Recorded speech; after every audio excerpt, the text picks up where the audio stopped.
मेरी जो कहानी है वो है भक्तिन, जिसकी लेखिका थी महादेवी वर्मा जी। सबसे पहले मैं भक्तिन का चरित्र चित्रण करूँगी, फिर मैं पूरी स्टोरी को डिटेल में समझाऊंगी। भक्तिन जो थी छोटे कद वाली और छोटे कद वाली सीधी सादी महिला थी। छोटे कद वाली और दुबले पतले शरीर वाली एक सीधी सादी महिला थी। वह गांव में रहने वाली, मतलब एक सीधी सादी महिला थी। भक्तिन की जो थी आंखें जो थी छोटी थी और उसके पतले होंठ थे। भक्तिन, फिर उसके बाद भक्तिन का जो नाम था वो पहले था लक्ष्मी, लेकिन उसके नाम में भी जो था विरोधाभास था। भक्तिन में मतलब भारतीय परंपरा में लक्ष्मी को लोग जब भी किसी घर में बेटी होती थी तो उसको लक्ष्मी मानते थे, और लक्ष्मी जो होती थी वो धन की देवी होती थी। उसके नाम में विरोधाभास था। उसका नाम जो था उसकी मतलब भास का पात्र था। जीवन की स्थिति से बिल्कुल भी मेल नहीं खाता था। इसलिए मतलब लेखिका फिर जब भक्तिन लेखिका के पास गई तो उसने उसकी मतलब वेशभूषा देख के उसका नाम जो था भक्तिन रख दिया था। अब आगे स्टोरी की शुरुआत करते हुए मैं आपको बताना चाहूँगी कि भक्तिन जो थी, भक्तिन की जो माता जी थी, उनकी मृत्यु जो थी बचपन में ही हो गई थी। भक्तिन का जो पालन पोषण था उसकी सौतेली माँ ने किया था।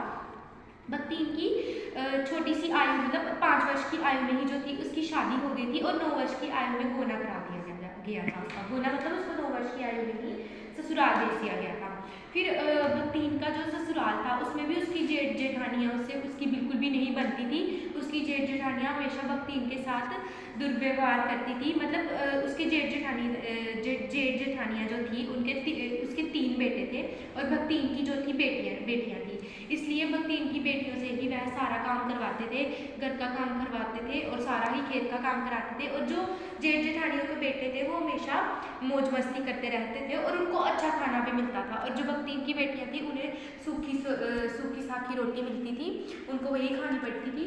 फिर उसके बाद कुछ ही देर में मतलब जो भक्तिन के जो पिता थे वो बहुत ज़्यादा बीमार थे, लेकिन जो भक्तिन की जो सौतेली माँ थी वो बहुत ही ज़्यादा बुरी थी।